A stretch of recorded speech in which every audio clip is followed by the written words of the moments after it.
هي مرحلة لها طبيعة خاصة، فهي مرحلة انتقالية بين الطفولة والبلوغ. مرحلة اختاروا لها كاسم سن المراهقة، يرافقها مجموعة من التغيرات الجسدية والذهنية والاجتماعية.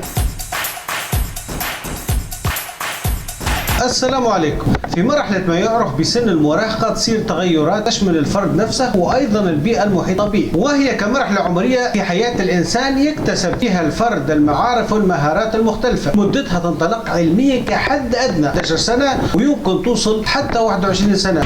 ولد مراهق. وثم ناس تتواصل معها سن المراهقة الفترة متقدمة بار.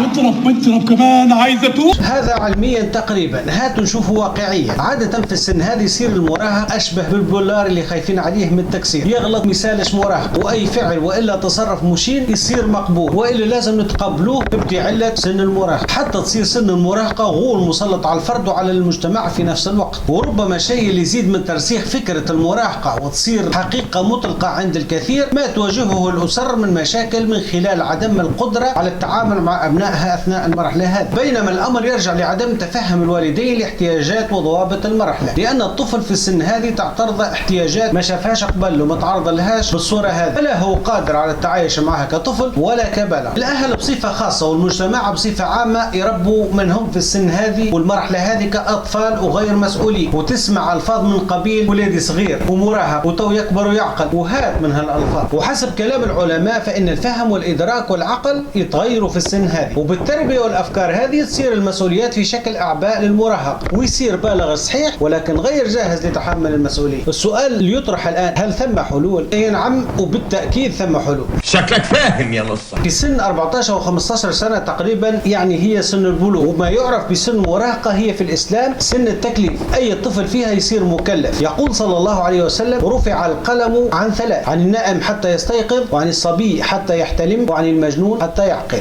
وبالتالي الانتقال من فترة الطفولة اللي هي مرحلة سعة ورحمة إلى فترة البلوغ اللي هي مرحلة التكليف. وما بين المراهقة والتكليف ثم فرق كبير معنوي نقصد بالطبيعة. وما بين التربية والتربية وما بين كلمة مراهقة وكلمة مكلف ثم فرق شاسع جدا. ولهذا السبب هنشوف اليوم في حالة حليلة وقيد على سن المراهقة، واللي في الحقيقة اللفظ هذا كبل الأفراد وخلاهم بلا مسؤولية وجردهم حتى من شخصياتهم، وربما خلاهم عالة على المجتمع اللي مجبر انه يتحمل حماقاتهم. وربما لهذا السبب ايضا انا اشوفه في فظاعات على وسائل التواصل الاجتماعي. والحل بالطبيعه موجود مثل ما ذكرنا من الاول، ولانجاح فتره التكليف لابد من انجاح فتره الطفوله واستغلالها افضل الاستغلال. ومرحله الطفوله في الاسلام هي مرحله تدرب على الطاعات، والصبي فيها يؤجر دون وزر مثل ما ذكر العلماء، يؤم الرجال ويثاب على الطاعات. يقول صلى الله عليه وسلم: مروا اولادكم بالصلاه وهم ابناء 7 سنين واضربوهم عليها وهم أبناء 10 وفرقوا بينهم المضاجع. والإسلام جاء بقواعد تصوغ شخصية الأطفال وتشكلها وتعدها لما ينتظرها، فيعرف الصبي آداب الاستئذان والتطهر والغيرة وغض البصر والإنفاق المعتدل وغيرها من الآداب اللي تعد للمرحلة التالية اللي هي سن البلوغ أي سن المراهقة.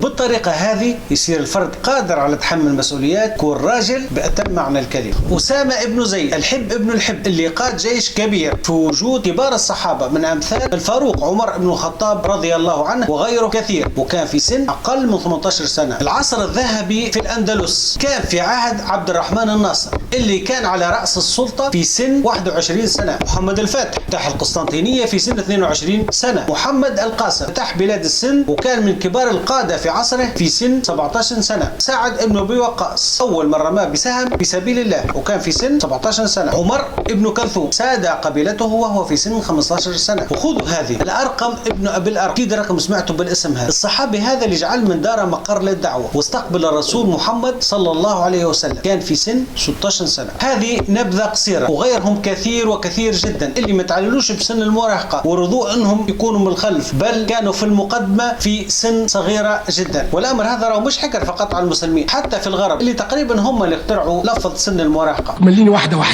اللي برزوا فيهم العديد من القادة والعلماء في سن صغيرة. واحدة.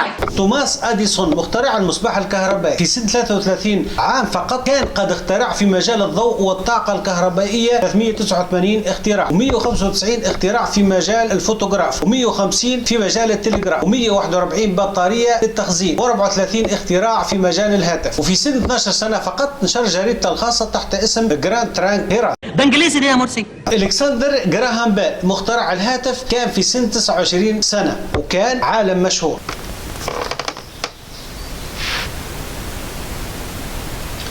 الفيسبوك اللي كامل طالعين فيه وهابطين، المخترع متاعه مارك زوكربيرغ، كان سنة 2004 في عمر 20 سنة فقط، وخليكم شادين في سن المراهقة. هذه كانت حلقتنا لليوم عن سن المراهقة، إن شاء الله تكون عجبتكم. آرائكم واقتراحاتكم تخلينا دائما نقدم الأفضل، ما تبخلوش علينا به. يقول لوكفور: قررت أن آخذ تنظيم الدين على محمل الجد، وأن أرفض الحياة العلمانية التي بدت لي جذابة في سن المراهقة، لأنها سمحت لي بالتصرف بأي طريقة. في أمان الله.